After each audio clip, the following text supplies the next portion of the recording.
Good afternoon, welcome. I'm James Rondeau, President, and Eloise W. Martin, Director of the Art Institute of Chicago. It's my great pleasure to welcome you to a conversation today with two extraordinary artists, Kehinde Wiley and Amy Sherald. Our museum is honored to host their portraits of President Barack Obama and Michelle Obama, respectively, in an exhibition opening here tomorrow. As the Obama family's longtime home, Chicago occupies a unique place in their story, as does the Art Institute. It is my great honor to introduce this special message from President Obama. Thank you, James, and hello, everybody. I want to welcome all of you to the national tour of the Obama portraits, starting right here at the Art Institute of Chicago. This city means so much to me and Michelle. Chicago's where we met, and in fact, our first date included a trip to the Art Institute. It's where we started our family, where I began my political career, and where we're building the Obama Presidential Center. So, when the National Portrait Gallery decided to take portraits of Michelle and me on the road, it made sense to start in Chicago. We love it here, and we figure our portraits will too. Now, obviously, this is only possible thanks to the incredible talent and vision of Kehinde Wiley and Amy Sherald. We were honored to work with two visionary artists who are immensely talented, but also incredibly thoughtful and committed to using their work for a higher purpose. So thank you again to Kehinde and Amy. Thank you to the Art Institute for sharing what they've created. And thank you to Chicagoans for making art and culture such an important part of our great city. We hope you enjoy the exhibit. Amazing. We are grateful, Mr. President.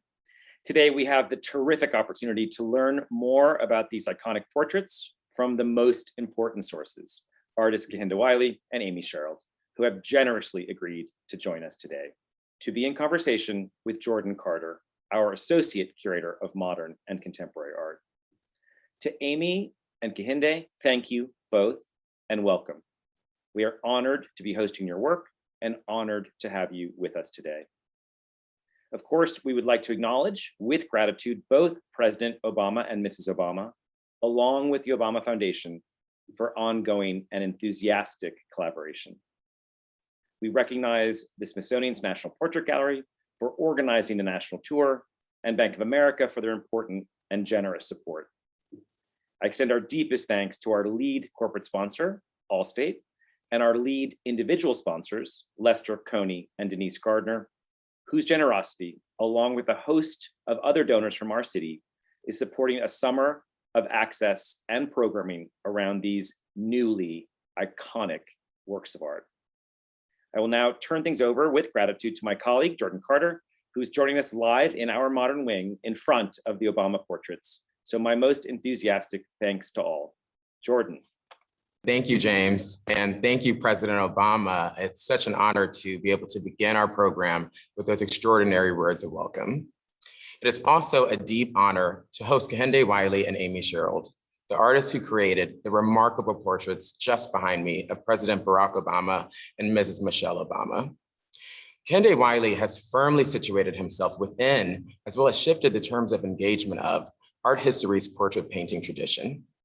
Wiley engages the signs and visual rhetoric of the heroic, powerful, majestic, and the sublime in his representation of Black and Brown people from his community and throughout the world. Amy Sherald documents contemporary African-American experience in the United States through arresting otherworldly portraits. Sherald mobilizes the medium of portraiture to tease out unexpected narratives, inviting viewers to engage in a more complex and nuanced consideration of accepted notions of race and representation, and to situate Black heritage centrally in the story of American art. Thank you for being here, and welcome to Kehinde and Amy. Thank you. Thanks for having us. Well, it's so amazing to have you here. I thought we'd maybe start by sort of looking back and also looking forward, if you will. It's been about 3 years since the unveiling of these two amazing portraits behind me. I'm just so curious to hear some of your reflections on sort of the significance of the project for you then, and maybe how the sort of the resonance has sort of shifted, or any sort of different perceptions that you might have on them today.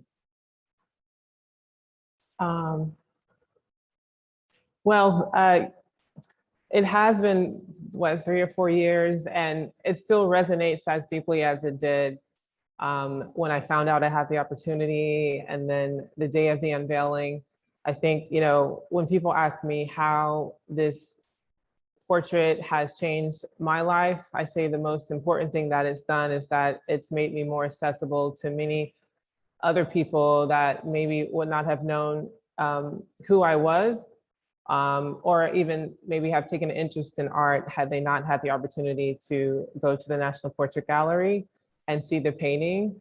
So engaging the youth in ways that they were able to connect to painting and portraiture because they were able to see someone that looked like them. And I think, you know, that was the big draw. And for me, that was the thing that I was most delighted about, is that, you know, 5, 6, 7-year-olds, high school students, I received lots of mail that and letters where they were speaking to the fact that they had never really had an interest in art, and now they were, you know, really curious about it and saw it as a possibility of something that they could do with their lives. That's amazing. In the 3 years since this Obama portrait hit, I think I've definitely had a new understanding, not only of the way that paintings function in museums, but the way that they function out here in the world. The world increasingly is being shot through cyberspace, shot through Instagram, shot through Facebook. And the way that people have been connecting to this, not only by walking through the museum in Washington, but simply engaging it through friends and people connecting them to this new way of looking at art. The way that we experience art is different when you stand in front of it. And I think that's what's going to be really great about having it there in Chicago. You'll be able to see it as a 3-dimensional object in a room. It contends with you in real space. And you're going to be able to see the scale of that lovely portrait of Michelle Obama, the colors, the texture. You'll be able to see up close the ways in which I attempted to make foliage come forward in as much as the president himself. Painting is something that is certainly about depicting an individual and their career arc, but I think it's also about us, the people looking at it.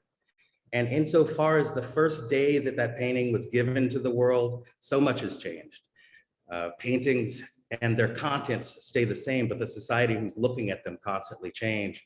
And I think that this is a wonderful new time, an exciting new time to be creative, Black, alive in America, and able to stand behind 2 very powerful people who we want to hold up as an example of what excellence is. And at its best, that is what museums do.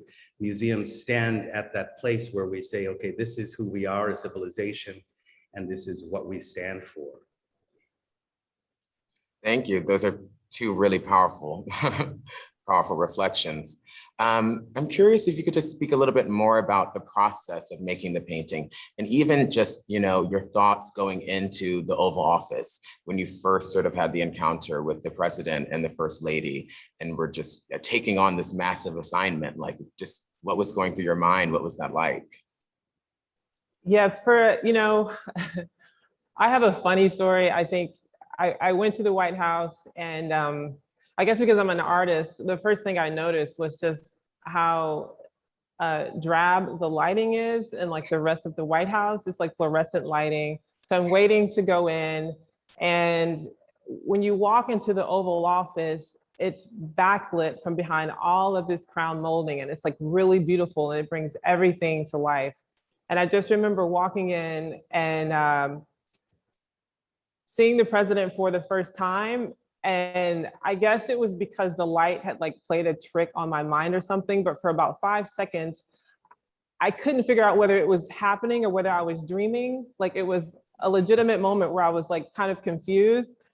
And so as he walked towards me to introduce himself, it clicked in. I'm like, Amy, you have to say something, because it's really interesting to only have seen someone on television, and it's almost like a shock to the system to see someone in person. He's a tall guy, so like all my senses were overloaded, and he walks up to me and he says, "Looks like you got the memo." And I'm nervous, so I'm like, "What memo? What are you talking about?" But he was referring to the fact that that day all of us had worn the same color. So he had on like this kind of taupey brown suit. Michelle had on brown and I had on brown. So we were all matching. But it was really fun. And by the way, Kehinde and I did not plan to dress alike today. We just showed up in white shirts. Man, so no, it's definitely it's a trip, and it's interesting because I don't think we've ever shared notes about like that moment where you step into the looking glass, and what once was kind of a notion becomes a possibility. You don't just get the job of painting Barack Obama's official portrait. You sit down and you have a discussion, and you have a meeting of minds. You try to figure out whether or not his goals in terms of representation align with what it is that I've spent my entire career doing. I happen to be someone who spent his entire career painting portraits of people who happen to look like me, but also come from all parts of the world, underserved communities, by and large, people who are minding their own business, trying to get to work, and you tap them on the shoulder and then invite them to become subjects in a painting. And most people say no. Most people are kind of weirded out by this notion of public engagement. Who are you? What is this picture? There's this transformation of a moment of chance now being captured in a photograph, deliberated upon, many months later being beheld on some of the great walls of museums throughout the world. It's this strange transformation act between the unknown, between the moment of chance and radical contingency, and then this use of historical poses and power, the way that people have been presented, whether it be kings or queens or aristocrats. I think there's an incredible transformation there that Barack Obama and I discussed in a very interesting way. He said to me, your work is about taking the little guy off the street and making him or her noble and emboldened and graceful and seen. Well, I happen to be the president of the United States of America, and there's going to be a slightly different set of ingredients to work with here. So I think what we attempted to do within that conversation was to try to figure out a language that looked at the vocabulary of power, but almost walked right past it. To be able to look at him squarely and to say, what is it that defines you in terms of body language? What are the contours of your relationship to your public? And how can I be at service to make that something that lives, something that's timeless, and something that's a bit surprising? So on this vocabulary of power, I'm curious to hear you both talk a little bit about, the relationship between portraiture and power generally. I mean, the lineage, of course, of presidential portraits is a lineage of power, but even just, the politics of sitting for a portrait holds, so much, relationship between power, who gets the ability to be seen, who gets the ability to view. How does this sort of play out in your practice generally as artists who paint subjects? When I am out on the street living my life looking for my models, I see my connection to them and the ability to be able to draw them into my studio, because like Kehinde said, it's a whole thing. But I think the process of painting them is putting them into a position of power, especially when these paintings are going into, museums and institutions like that, and becoming archetypes of sorts and telling, American stories, and inserting itself into the art canon. I don't think I think about power in portraiture as the same way as Kehinde does. But I think for me, like that's my connection to it is, finding someone that is just an everyday person walking down the street, minding their own business. And all of a sudden, I connect with them, and then they give me the opportunity to, essentially make them a part of art history. Yeah. Kehinde, do you have any further reflections on that? Well, I mean, ultimately, what we're doing is we're playing within and outside of time. There's something really special about portraiture that is different than other parts of Western art practice.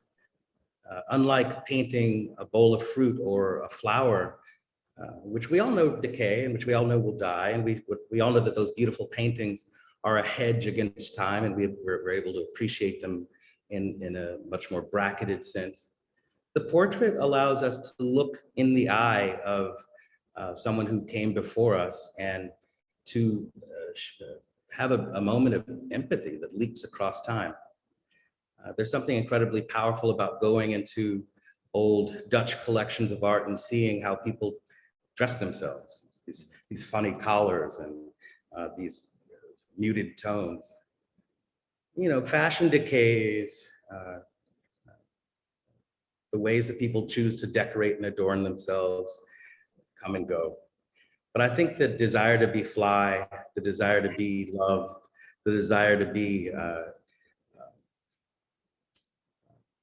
indelible, to be able to say that I'm here, that's something that is timeless and something that crosses all cultural boundaries. It's something that we are at the service of, but the way that art is made now is we can sort of accept past utterances and conventions, but we can also look at the ways that they've been done as yet another color on our palette.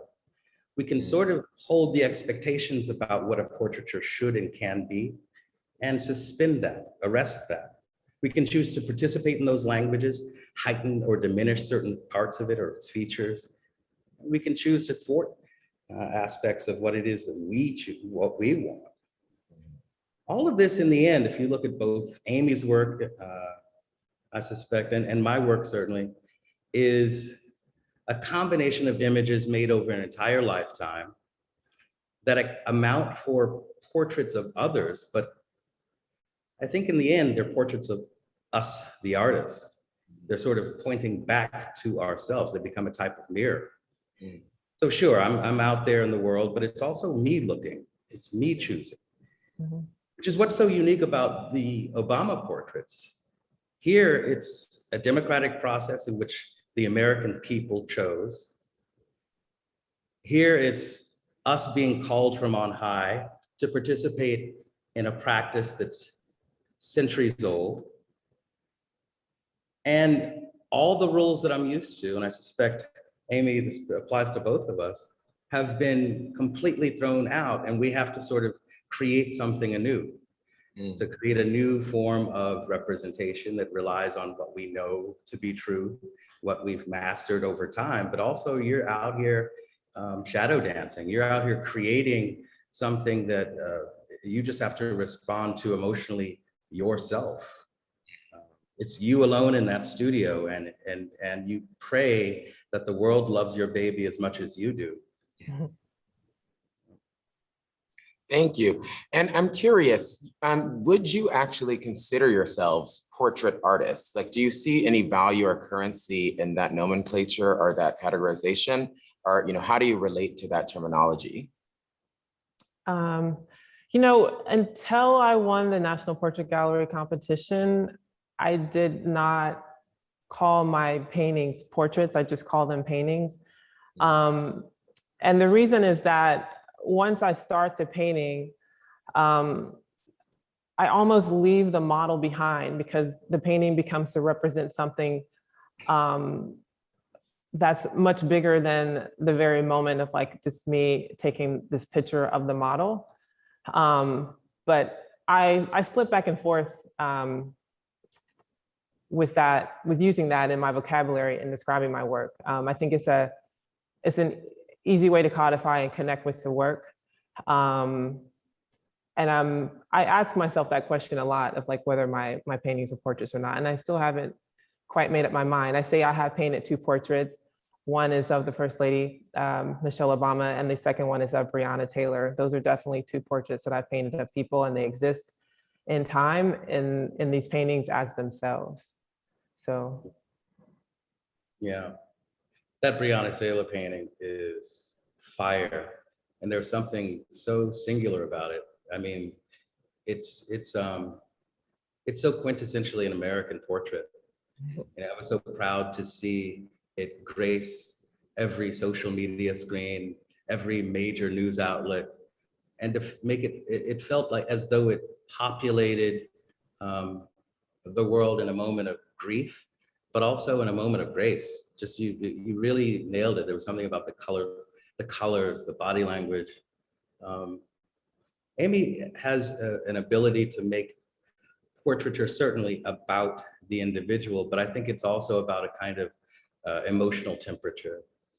And in that painting, again, it's just sort of, it sits at the adjunct between this very sad moment. I think even just the use of color and this kind of balancing between complementary notes, but also a kind of all over stillness. Something that we, certainly you, Amy, should be very proud of. Oh, thank you. Well, in that regard, Amy, in terms of you saying that like Brianna and Miss Michelle Obama would be your only portraits per se, I'm curious to hear from both of you. You know, you both paint people who you would encounter perhaps in your everyday daily lives. How did it sort of shift your approach or your process to be painting, you know, icons, celebrities, literally the president and the first lady? Did that change the way in which you approach the subject? For me, it did not. I needed to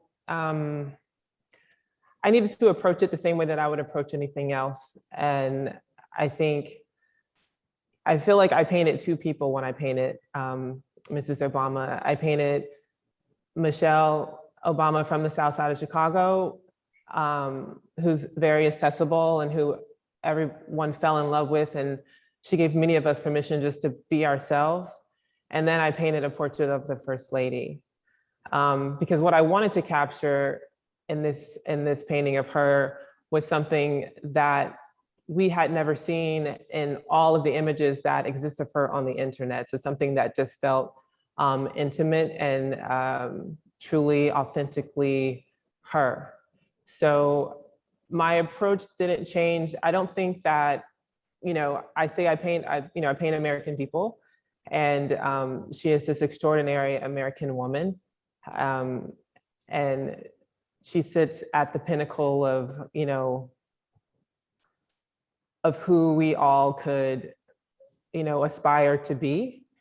And, but I always feel like I'm disappointing people when I say it didn't change my practice, but it just didn't. Like you kind of just have to go into it like this is another painting. Otherwise, I feel like you just might mess it up. You know what I mean? When you try to be all special and like try to like switch it up for something that's this big, I never think it's a good idea. So I really had to turn off that part of my brain and just connect to who she was as a, you know, Black woman painting another Black woman.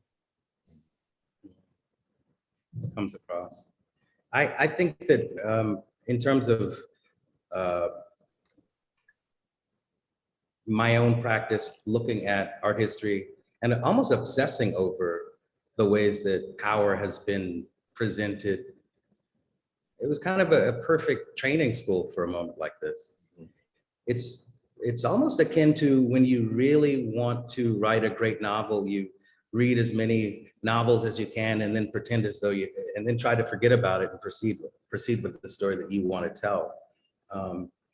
Deep inside your reptilian mind, you have all the answers with regards to what power should be, where it has been. But then you also have to recognize that you're standing in the front of something that has never happened before. A person who's never happened before, a presidency that has never happened before. You're tasked at painting a miracle. You're tasked at painting America at a certain point, this human being at a certain trajectory within his life's arc. And I really wanted to make a portrait that was forward moving, forward thinking, but also looking backwards. You know, that all of those flowers that you see behind him come from different chapters within Obama's life. Flowers that come from Chicago, certainly, but flowers that are native to Hawaii, native to Kenya, native to Indonesia. The kind of global presence and reach of one man's story, I think has an ability in that painting and certainly in his presidency to resonate all over the place. And you know, it was a refreshing project to engage in. It was also challenging for those myriad reasons. I can imagine, and it definitely does resonate, both portraits vividly. I'm curious though, if you could speak a little bit about, could you maybe talk about the way in which both portraits, to me at least, seem to have a very surreal quality. They're not like straightforward depictions. You know, they are very representative, but they're not straightforward. I'm curious if you can maybe talk a little bit about how you see sort of the relationship between representation and abstraction in your practices. Well, you know, when I was in graduate school, in the process of like figuring out what my artistic DNA was and like, you know, what voice I was going to be in the art world, how I was going to speak visually, I borderlined I was right there in the middle between abstraction and figuration. So I would paint a full figure and then I would paint the whole canvas black. And then I would bring the figure out from behind this veil.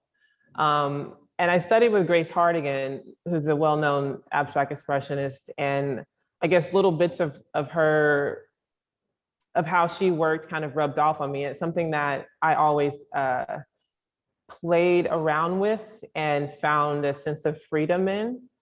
But I'm always drawn back to the figure. So when approaching this portrait, and you know, recognizing like how I see and how I paint things, like I naturally have a tendency to compress certain areas of the painting. So, you know, some areas might be two-dimensional and some areas will read as three-dimensional. And with this dress, I saw the opportunity to do that, to make it something that could function on its own as a painting. And then something that was a part of the bigger painting itself. So, you know, I made reference to the G-Spin quilters, and when working with Meredith Coop and trying to figure out, you know, what dress we were going to wear, that's one thing that really resonated with me about this dress. And yeah, that's my answer. Yeah, I think one of the things that I love about your work, Amy, is that it is it's never been a baby that you have to split. I love great painting when it functions on a formal level without regard to it being a figure or a landscape or a color field. Great painting is great painting. And you know, when you can see that in the history of Western easel painting, looking at some of those really great Tiepolo ceiling frescoes where the organization of space gets really dense and tight and peopled. And then all of a sudden an explosion of sky and color releases this rapturous bond of light. This is something that goes beyond this false dichotomy of figurative versus abstraction. I think that throughout the history of painting, artists of goodwill, people who know the stuff of what makes a great painting, known that it's about the organization of movement, color, light, space, form, and keeping that eye moving from one point to the next, and allowing for surprise to be embedded within a painting, to sort of know when to give a quick release of color, but also know how to draw the eye in so that you could recognize very small, deliberate strokes. These are things that happen when you look at paintings in person. I don't want to make it seem as though the digital age is this sort of grand space for looking at art. There's something to be said about each one of you guys who are watching this tonight, this afternoon, depending on wherever you are in the world, that we must take ourselves to public institutions to go look at art. There's something happening right now where Black and brown and female voices are being allowed to participate in something that heretofore has been so ivory tower and exclusive. I remember back when I was a young kid growing up taking art classes in South Central Los Angeles, I would have these little forays, little field trips to go look at art at the Huntington Gardens and libraries in Southern California. And I would look at these paintings of these landed gentry, these aristocrats with their powdered wigs and their jewels and their lapdogs. And it all looked very removed and strange, sort of vacuum sealed in culture and time. But at the same time, I was like completely drawn into it as well. It was just fascinating and freakish and otherworldly. There's something about the performance of making paintings and the performance of being in a painting there's a kind of simultaneity of both of these things going on at once that can't be overlooked. When you ask Amy or myself what type of painters we are, I would even posit that this is more of like a performance. I would posit that this is more of like a conceptual project or a social project. This has a reach that goes beyond just an image on a wall. It points to how societies are formed, what we value within those societies, and who's allowed to shine within those walls. 100%. Maybe we can actually just do a little deep dive into each portrait for a moment. Could we actually get a close-up view of the portrait of President Obama?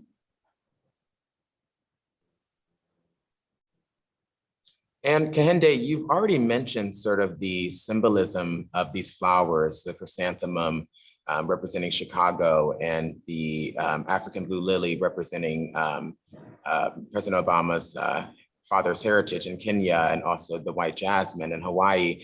But I'm curious, could you speak to us a little bit about why you chose to go in this direction? Like what made you want to sort of put him in this sort of wall of foliage and kind of take the portrait outside of simply a physical representation into something far more distributed? Right. Well, traditionally, many of the commissioned portraits of heads of state and kings, queens, dignitaries, aristocrats, these portraits tend to fall within a certain formula. So generally what happens in that formula is that there's the powerful man, usually he sits forward within the space, and then behind him is land that generally pictures his holdings, his home, his source of income. And it comes from title and a sense of landedness in Western European painting. What I wanted to do was to remove the landscape, to sort of question its presence. And so once you have that void, the question is, what do you fill it with? I wanted to fill it with something that had a personality of its own. I wanted the background to start to demand space of its own. I wanted it to feel as though it were alive, living. As you can see, the background is, at certain points, growing over his body, growing over his feet. There's this push-pull between foreground, background, and in much of a sense, the background is almost demanding to be a star of the show. I started something like this using young African-American models from the streets of Harlem years ago, where I would use late French Rococo filigree. And I wanted to fill those spaces with decorative components that came from the Rococo, because the poses were coming from the Rococo. I was always concerned with this echo. How do you take the body language from the past, the decorative language from the past, and insert it firmly into the present tense? But that said, I also wanted the subjects of the paintings to be firmly inserted into the conversation of art that was happening in the present tense. So that's a reason why the background is demanding space. That's why it's rude. That's why it's shoving and demanding to grow over. It refuses to disappear, to be invisible. That's a kind of metaphor for how I see the sitters of my painting, how I see social revolutions of all sorts. The background no longer is something to be consumed or something to be annexed or colonized, but now it becomes this opportunity for new fields of providence. I love that. And maybe we could talk about a few of the other details here. If I understand correctly, this chair doesn't actually exist. Is that correct? Like what is this chair that we're looking at? Well, the chair does exist in a way. I mean, it's an amalgamation of chairs that I've seen all over the place. I wanted to try to figure out something that felt historic, but also kind of disappeared at once. You know, you don't want to put him in like an IKEA fold out, nor did you want him sort of floating in space. The trouble with this way of working is that you're working sort of inside of the rules of physics and outside of it. Where is up, where is down, where's the horizon line? What is one standing on? In this world that's created, one is defining your own gravity. The gravitational pull that exists within that painting is defined by the sitter. And so the space itself bends and creates a kind of floor, even though it's clearly an optical illusion. It's designed to sort of flatten yet fold at once. And in this particular portrait, my eyes go sort of directly towards the hands. Can you speak a little bit about the way you rendered these like exquisitely rendered hands? Well, hands are telling in paintings. Oftentimes hands are clenched. Oftentimes, many times hands are wielding sticks and swords. There's a desire for dignity, strength, domination in paintings, and there's just so much that the hands have been at service to, and I think that much of it has to do with the kind of hyper-masculinity that you see posited in so many paintings. I can't tell you how many paintings I've done of men on horseback holding sticks and swords. Oftentimes I'm doing these paintings because it's a critique of the way that masculinity was coded for in historical painting space. What I do is I actually get real horses and I put people on them and I attempt to photograph them. And what you realize very early on is that those paintings from the past were lying to you. No one is the scale that they are in the paintings in real life.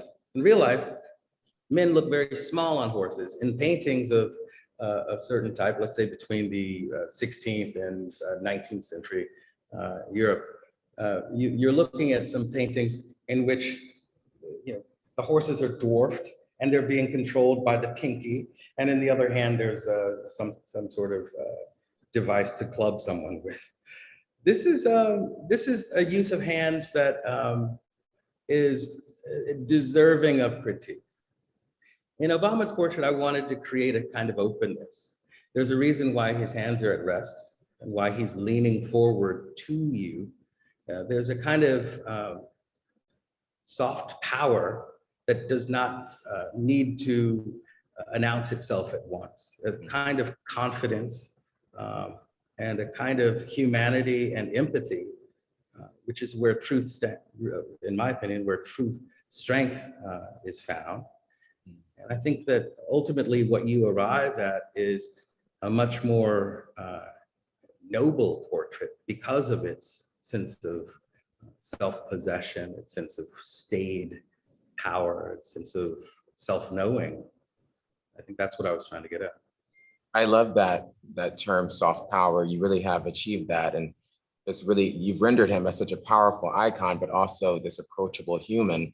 And I think there are two other details I wanted to quickly point out that I think really contribute to this effect. And that's the fact that his buttons are undone almost as though he's kind of revealing himself. He's like, he's approachable, he's casual, and also the gray hairs. Can you sort, which obviously are, something that we really don't see, accentuated in presidential portraiture. Could you speak a little bit about those decisions? Well, obviously, I could have gone into Photoshop and made his gray hairs disappear, but I think that that's actual. I think that there's something cool about having a painting that feels like what we all know to be true. That while still an incredibly handsome president who looks great in a painting, there was an entire presidency to endure, and you're going to earn some grays. And I think that those earned grays should be in the portrait. I'm sure we all heard the day of the unveiling when President Obama poked a few jabs at me for leaving those in there.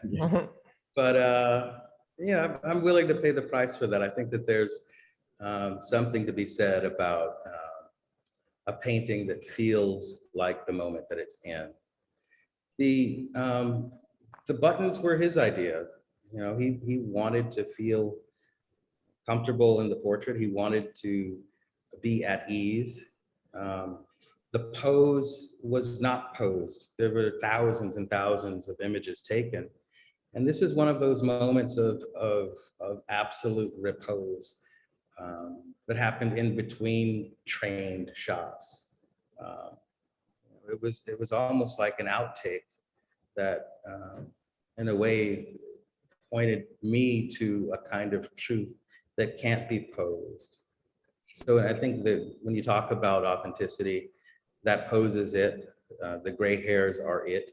And of course, the rest of it is so much of the artifice that we have to endure and engage as people who are interested in the history of art and the techniques and materials of fabricating art. But in the end, what we pray for at its best are these moments of clarity and actuality that oftentimes shines, well, sometimes shines through in painting. Thank you. Thank you so much for really going into those awesome details. Yes, that's super powerful. Thank you.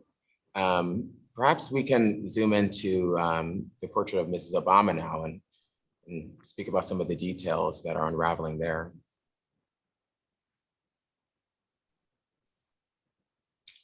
Amy, you spoke a bit already about sort of the significance of the dress. Could you maybe just talk a little bit more about why you wanted to sort of emphasize Black creativity through G's Bend and maybe any other references at play in this geometric abstraction? It was an opportunity for me to ground her in Black history without being too didactic. It's something that I gave a lot of thought about when making this portrait. How can I make it a portrait for America? But then how can I make it a portrait for a moment for Black Americans? And the significance of those patterns is something that never left me when I first saw the exhibition of the James Rondeau quilters at the Whitney Museum. Probably, I think it was way back in 2008. And it was just such an experience. And I had such a connection to their work. My mother is from Alabama, so I had a connection to where they came from. I felt like I knew them because I knew that, I had probably traveled some of the same roads that they traveled and seen some of the same things. And it was an opportunity to bring to light a craft that is oftentimes forgotten, although it be a huge part of a lot of family traditions. So that was the main reason. It was like trying to figure out how to make something that could be not only ours and just for us, but then also for the American people as well. And as we can see, the dress actually goes beyond the frame. It's almost as though it enters the space of the viewer, and it feels almost like, it's bringing us in that way. Could you speak a little bit to your intentionality around sort of having it sort of go out of the frame and having it be sort of uncontained? Yes. So when I photographed her, I photographed her in many different poses, from the front, from the side. This is one pose that I really thought was beautiful because the way that the dress laid itself out all the way around her. But when I was editing the image and I went to crop it, I made a choice to corner those edges and to crop them off, because it kind of flattened out the image a little bit and allowed it to almost be, take on the shape of an inanimate object. It's almost like she's sitting atop a mountain or she's at the top of a pyramid. So just the play between the, what would be a three-dimensional rendering versus something that's flattened out. I just thought it was really interesting. And those are the ways that I like to have fun in what I do. I mean, I call my style of painting and the way that I paint, I say, I paint this way because it's almost like I have a visual dyslexia or something like that, so it's something that it's just how my eye sees, but I was also able to recognize it as something that in my work makes it different and interesting. Definitely, it's gorgeous. It's interesting because while Kehinde's, this is just an observation, while Kehinde's portrait of President Obama is like grounded in the earth and like in sort of that, the greenery of the earth, it seems almost like this portrait of Michelle Obama, that she's almost in the air and sort of, almost ethereal. So they're really distinctly complementary almost in that way.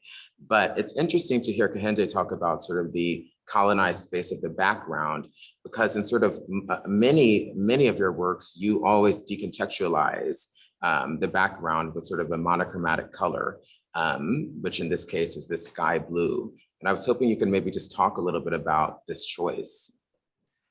Yes, it's something that I just, within my body of work from the beginning to now, you'll see a transition of how I, solve the problem of space, because I've always been a painter that just wanted to focus on the figure. I didn't, and I mean, now my work has evolved past that, but when it came to these portraits that I make of these individual people, where I decided to crop them at the knee, was because I wanted to make a almost life-size, painting of this person, but it hits all the points that I'm interested in. And so in the beginning, I would use this kind of like speckling technique that allowed me to activate the space, but not draw too much attention to it. And as my practice progressed, it's something that just slowly stopped working. And so when it came to this painting of Mrs. Obama,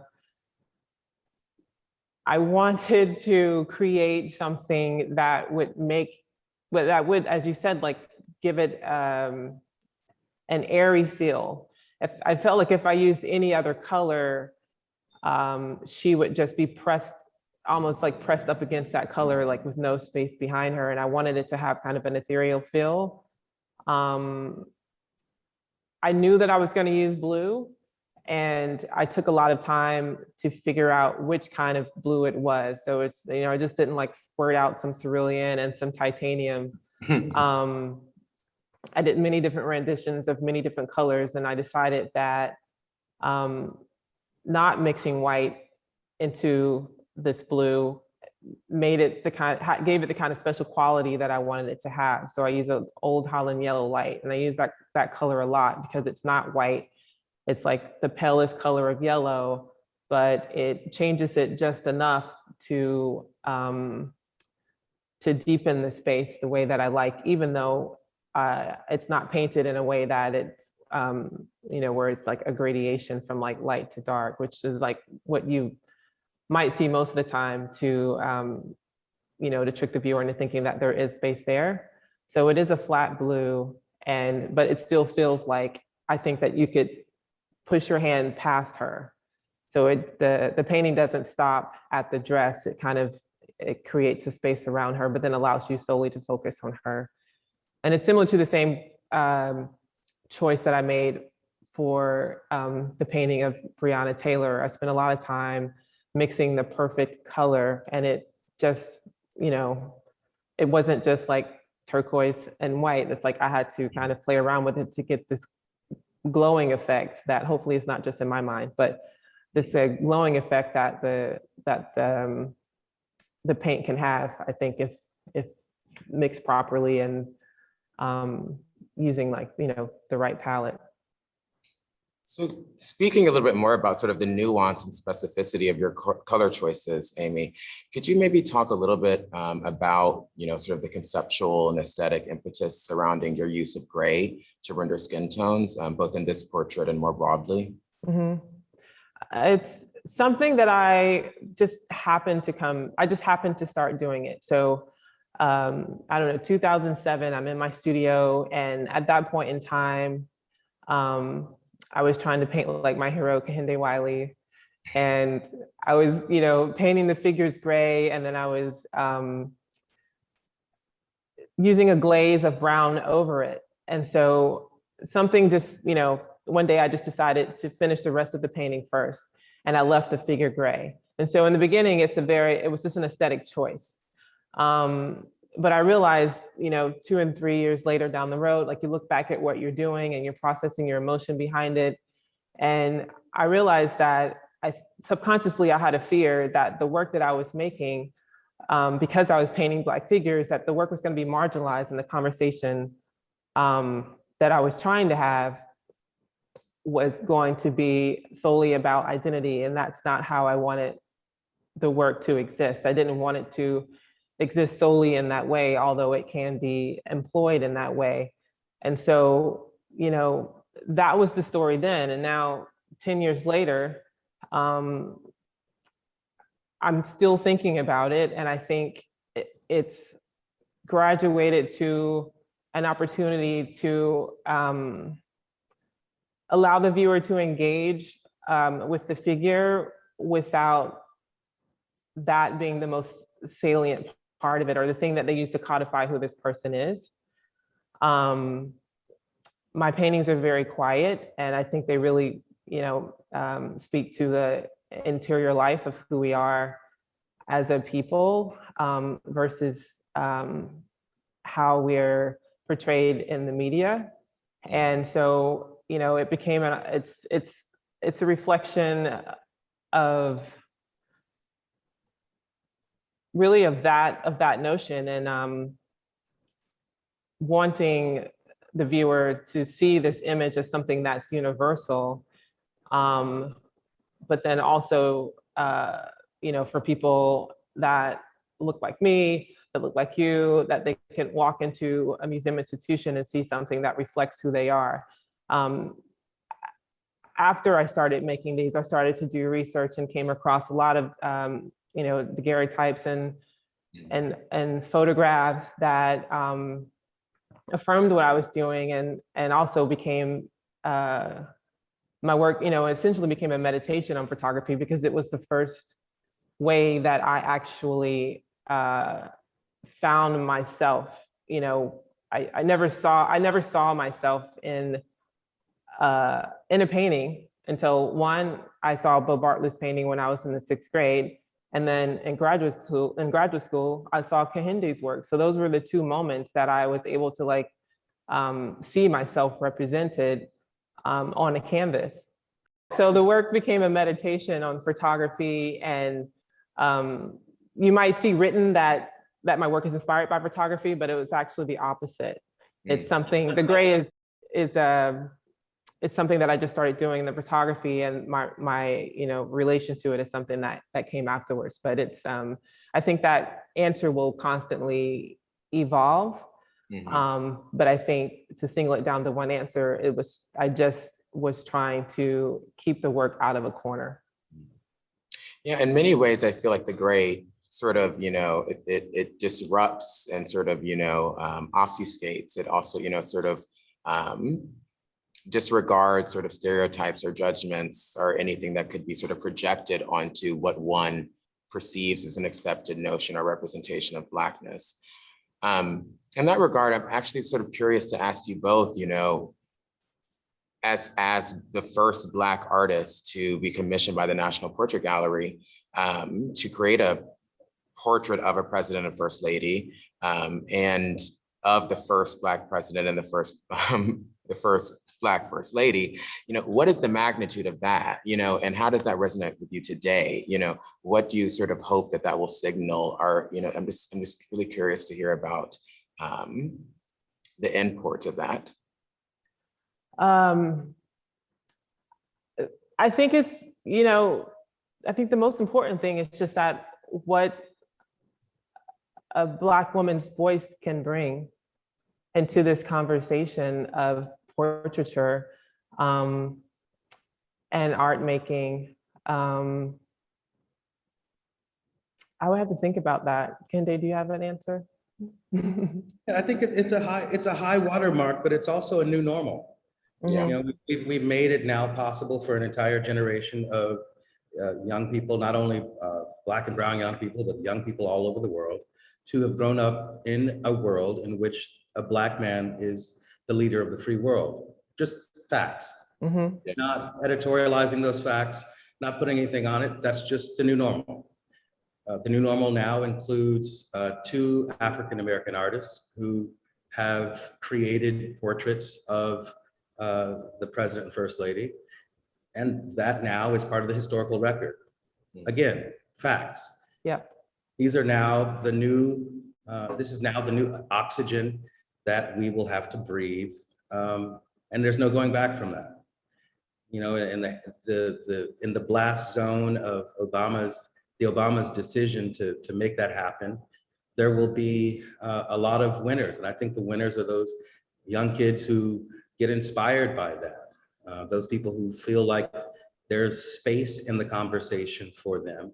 Not because anyone went out of their way to point them out, but rather because their sheer existence, the humble fact of their presence was being nodded to in a very big way by virtue of their presence. Insofar as the achievements of the Obama presidency, historians will opine on that for generations to come. There's so many achievements to applaud, but I think symbolically, if anything, we can point to a symbolic shift in terms of what is now facts, what is now the oxygen that we breathe and the new normal. Mm-hmm. Yeah, you both have definitely shifted the terms of engagement, and these are paradigm shifting works that are like no presidential portrait before them in so many powerful ways. They're enduringly contemporary. And that just makes me want to think about the future and just ask maybe one more question before we turn it over to Q&A. And that sort of, how do you engage, or how do you hope that these works will engage future artists and young people? Maybe Kehinde, you could speak a little bit about, you know, your work in Senegal with sort of the Black Rock Artist Residency. And Amy, I'm curious to hear about your youth engagement and how sort of you see your works as inspiring young girls and sort of seeing sort of the media deluge of young girls dressing up in the Millie dress and wanting to sort of resemble and be a part of this archive of Black American life that you're creating. Mm-hmm.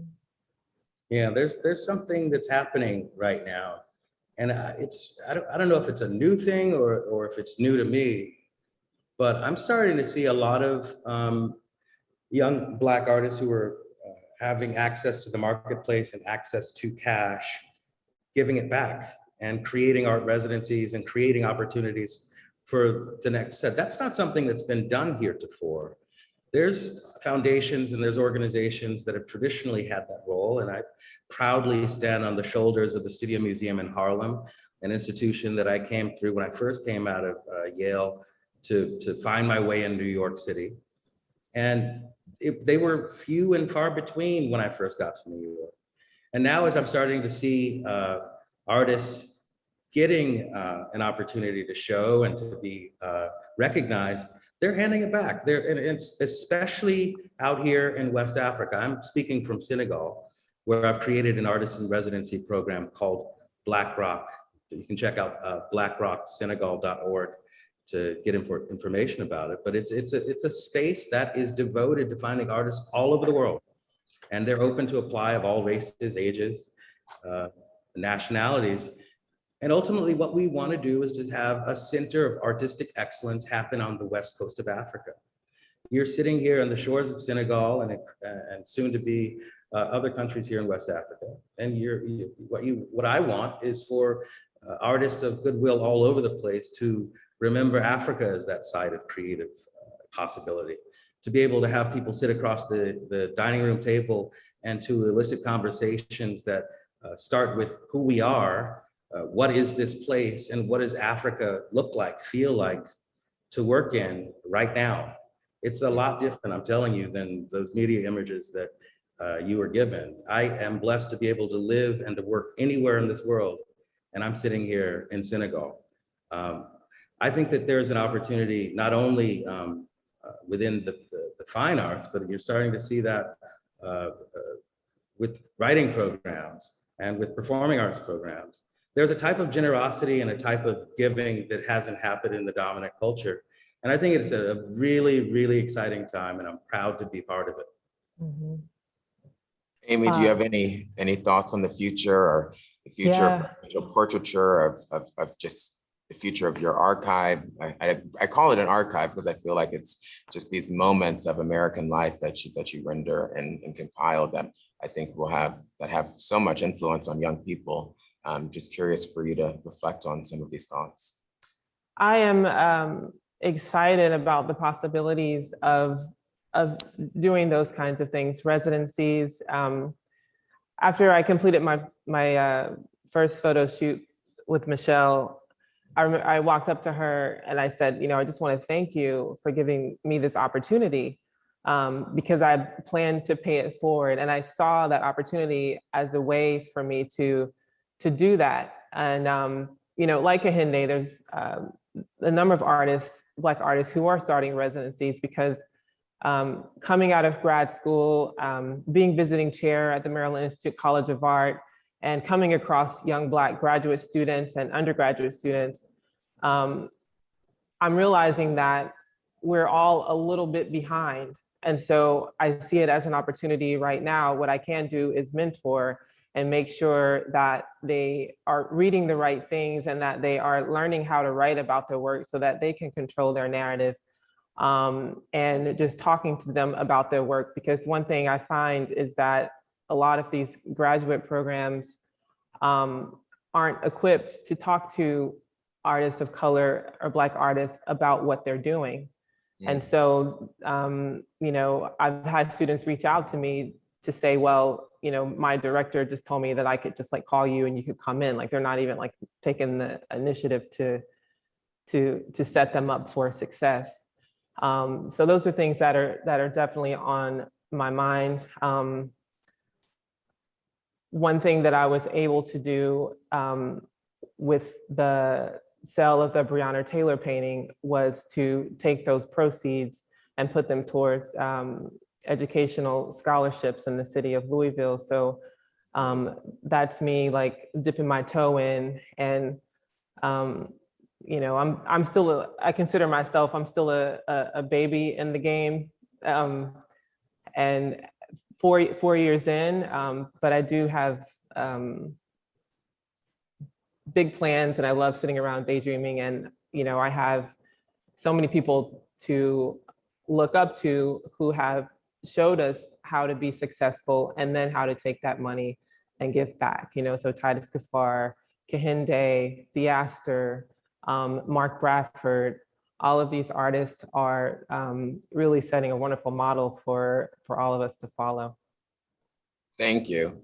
And I think that's on the note of the future and the youth, I think it's a great segue to some of the pre-submitted questions we have from our teen council. I think I'll ask you, the first question is from Nakaya Longstreet. He's a junior at GCE Lab School, and his question for you both is, when creating this artwork, what were some of the difficulties throughout the process in finalizing the piece? Well, for me, the biggest difficulty was quieting down my brain about the importance and the impact of it. Allowing the freshness to stay there as opposed to overworking it into oblivion.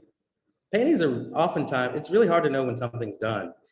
For me, it's always like a deadline. It's like, okay, it's done because unless you put this on the wall, you're not going to have a show. But oftentimes, there's a tendency to be so careful. I think Amy alluded to this a bit earlier when talking about just trying to treat the portrait as though it were any other. You try to create that space for yourself. Ultimately, you know that it's not.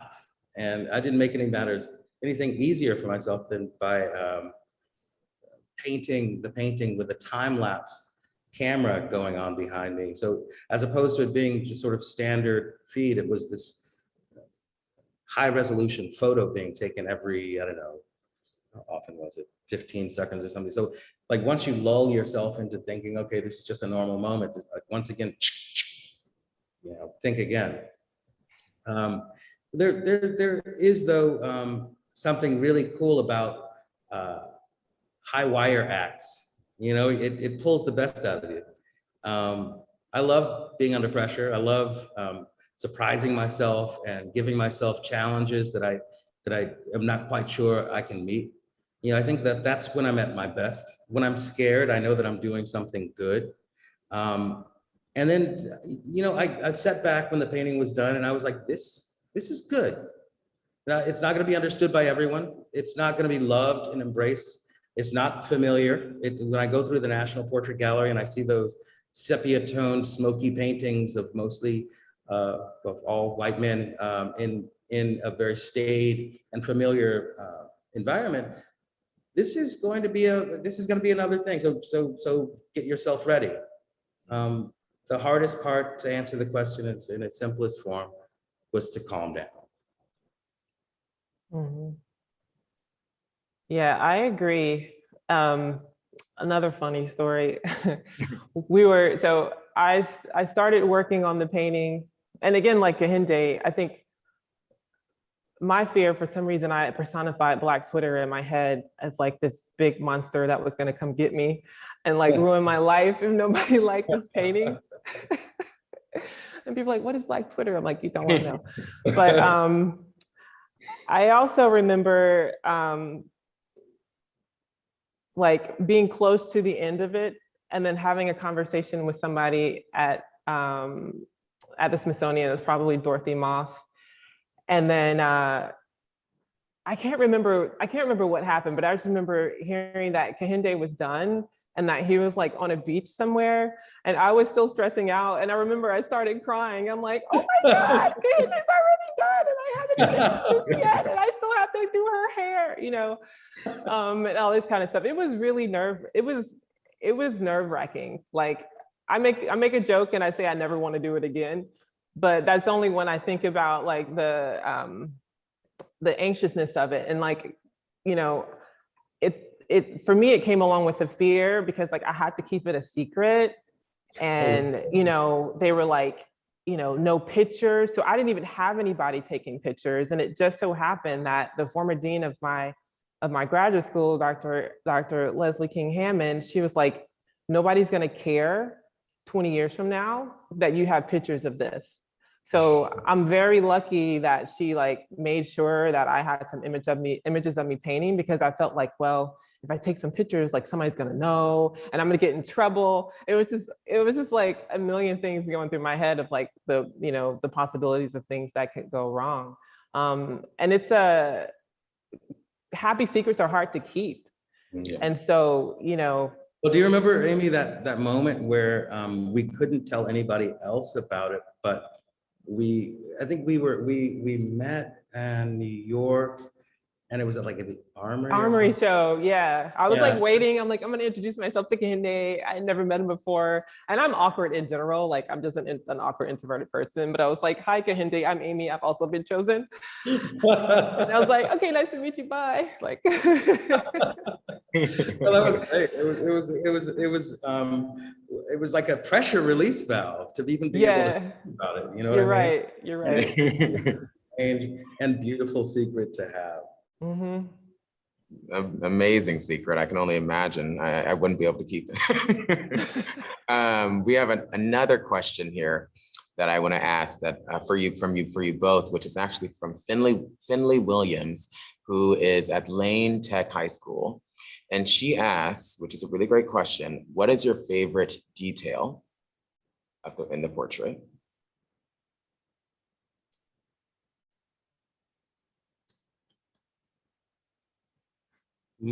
For me, it's one that probably won't be seen by anyone. It's the letter that I wrote to Obama on the back of the painting. It's basically a moment to have the painting function both as something that's being seen publicly, but also something that just never sees the light of day. I saw that during installation, and I was gonna ask Don't share. It felt so tender in private that I wasn't gonna bring it up. But yeah, that's an amazing little secret as well. Mm-hmm. What about you, Amy? I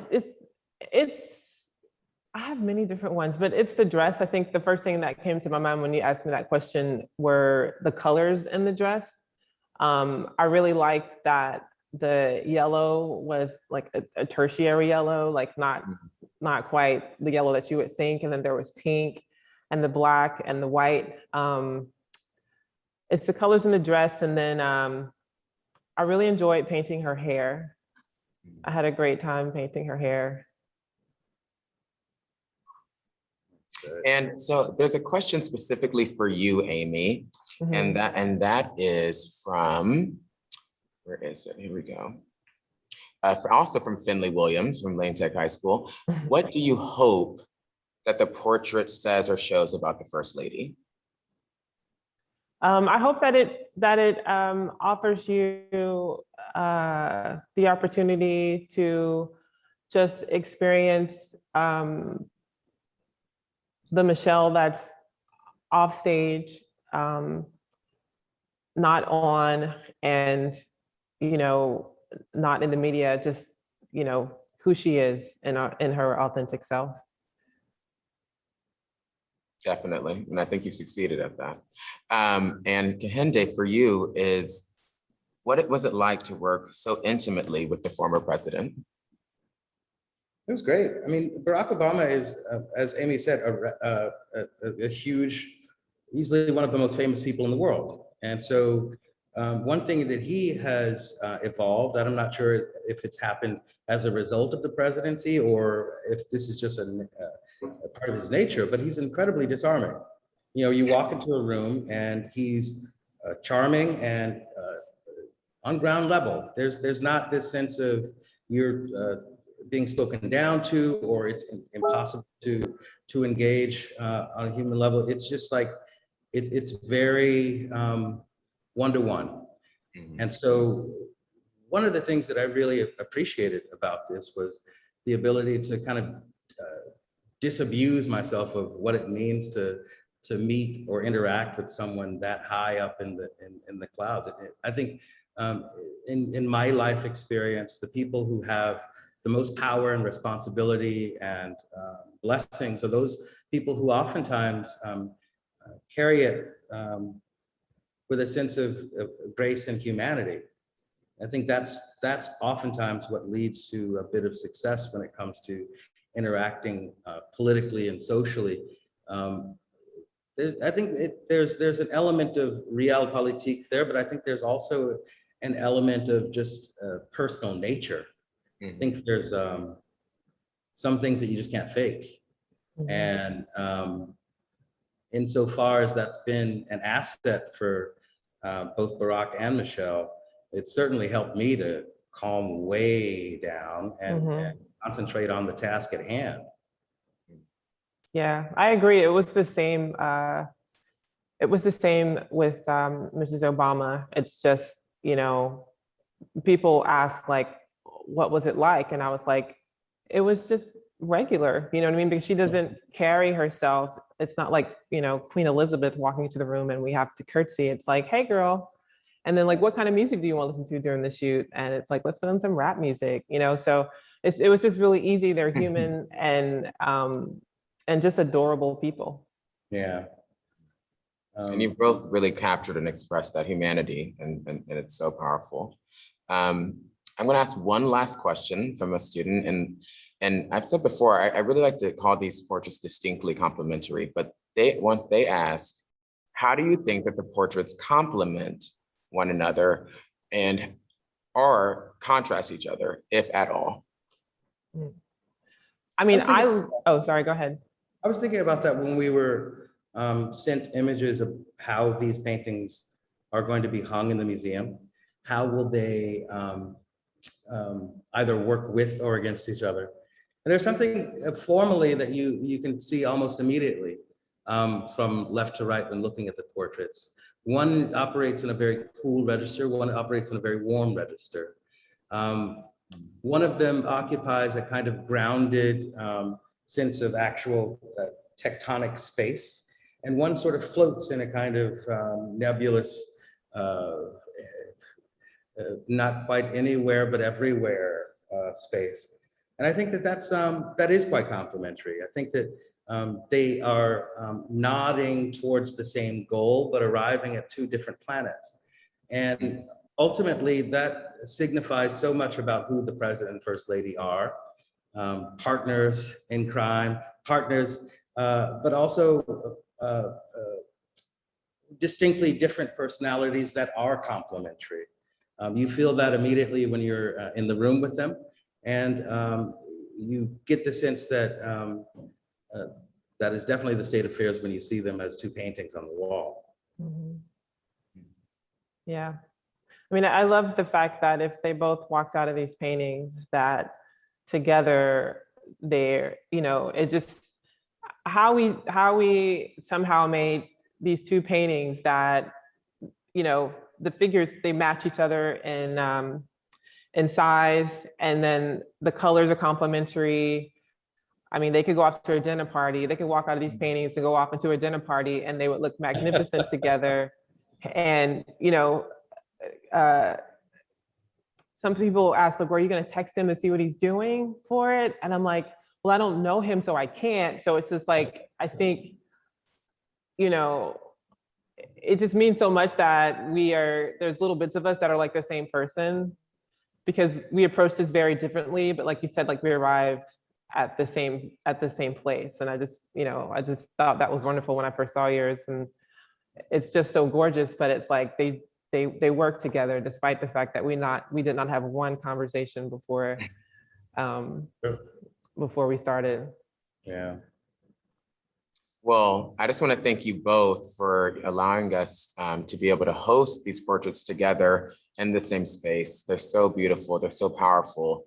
And I just can't thank you enough for your generosity and being here with me today and speaking in such detail about your process and about the different meanings and your approach to these portraits. So I just really want to thank you, Amy. Thank you, Kehinde. It's really been an honor to have you here with us this afternoon. And thank you all for joining today's program. And we hope you get a chance to visit the Obama portraits, which will be on view starting tomorrow, June 18th through August 15th. And for more information on upcoming virtual events such as this, please visit us online at artic.edu, that's artic.edu, and look out for our monthly e-news in your inboxes, and we look forward to seeing you again soon. Thank you, everyone, especially Amy and Kehinde. Thank you. Thank you. It's been a pleasure.